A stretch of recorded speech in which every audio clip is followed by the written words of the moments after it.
छत्तीसगढ़ को किसान प्रदेश के रूप में जाना जाता है। ऐसे में जहां किसान होंगे वहां मवेशियों का होना लाजमी है। आज छत्तीसगढ़ पहुंचे स्वामी अविमुक्तेश्वरानंद ने प्रदेश में गौ माता को राज्य माता घोषित करने की मांग की है, जिसे लेकर एक बार फिर प्रदेश की राजनीति गर्मा गई है। छत्तीसगढ़ की पिछली सरकारों ने कई ऐसी योजनाएं रही जो सीधे तौर पर गांव, किसान और गौवंश से संबंधित थी, जिसे लेकर जहां एक तरफ केंद्र सरकार ने इसकी तारीफ की थी, तो वहीं धर्माचार्यों के बीच भी ये काफी चर्चा का विषय रही थी। ऐसी ही योजनाएं और गौ माता आज एक बार फिर चर्चा का विषय है और जिसे लेकर बीजेपी कांग्रेस दोनों आमने सामने हैं। जहां उसके प्रति अत्याचार ज़्यादा हो रहा है वहां पर भी हम लोग जाएंगे और वहां पर भी जो उनके साथ अत्याचार हो रहा है उसके बारे में संघर्ष किया जाएगा।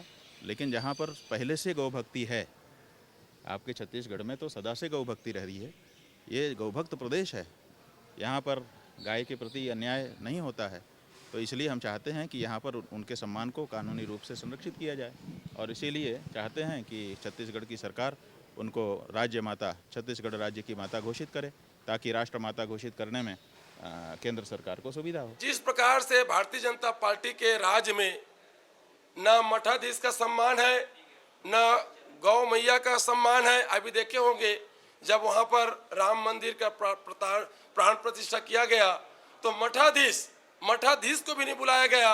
उसी प्रकार के यहाँ पर गौ माँ का भी यहाँ सम्मान नहीं हो रहा है। हमारी सरकार थी तो गौ माता को गौठान में उसको रख करके उनको सेवा करने का हम लोग जो है एक प्रयास किया गया था। मैं कांग्रेस पार्टी से एक बात जरूर पूछना चाहता हूँ।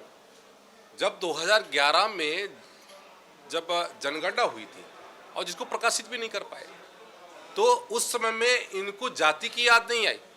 अब जब कांग्रेस उनका अस्तित्व खत्म हो रहा है तो ये जाति पाति धर्म के आधार पर ये राजनीति करने वाले लोग आज हमारे लोगों को इस तरीके से प्रलोभन दे रही है।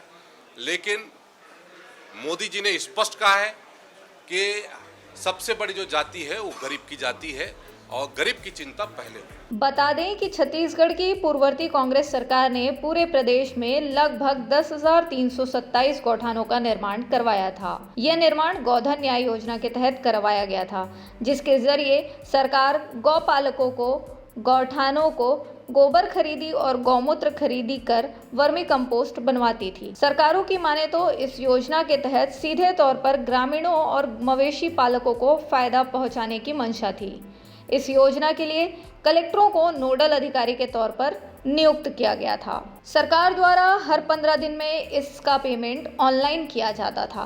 प्रदेश में 2020 में शुरू हुई इस योजना का परिणाम बहुत से क्षेत्रों में दिख रहा था, पर लगातार योजनाओं को लेकर कांग्रेस की सरकार पर डीएमएफ फंड के दुरुपयोग और भ्रष्टाचार के आरोप लग रहे थे।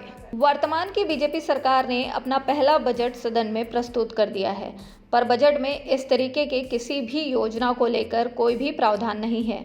वर्तमान बीजेपी सरकार ने पिछली कांग्रेस की सरकार के लगभग 15 योजनाओं को बजट में नजरअंदाज कर दिया है, तो वहीं कई योजनाओं को नाम बदलकर प्रयोग करने की भी बात बीजेपी सरकार कर रही है।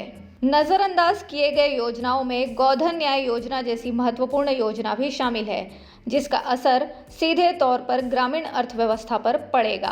पर अब देखने वाली बात यही होगी कि क्या बीजेपी सरकार किसी दूसरी योजना के तहत गौपालकों को किसी तरह का फायदा पहुंचाना चाहती है, यह योजना बंद हो जाएगी। वर्तमान में प्रदेश में आचार संहिता के पहले गौवंश गौपालकों को भुगतान किया गया था, पर उसके बाद अब तक प्रदेश में ना गोबर खरीदी हुई है, ना ही उन्हें किसी तरीके के पेमेंट का कोई प्रावधान दिखा है, जिसके चलते प्रदेश के लाखों मवेशी परेशान हैं। छत्तीसगढ़ से लोकमत के लिए स्वाति कौशिक की रिपोर्ट।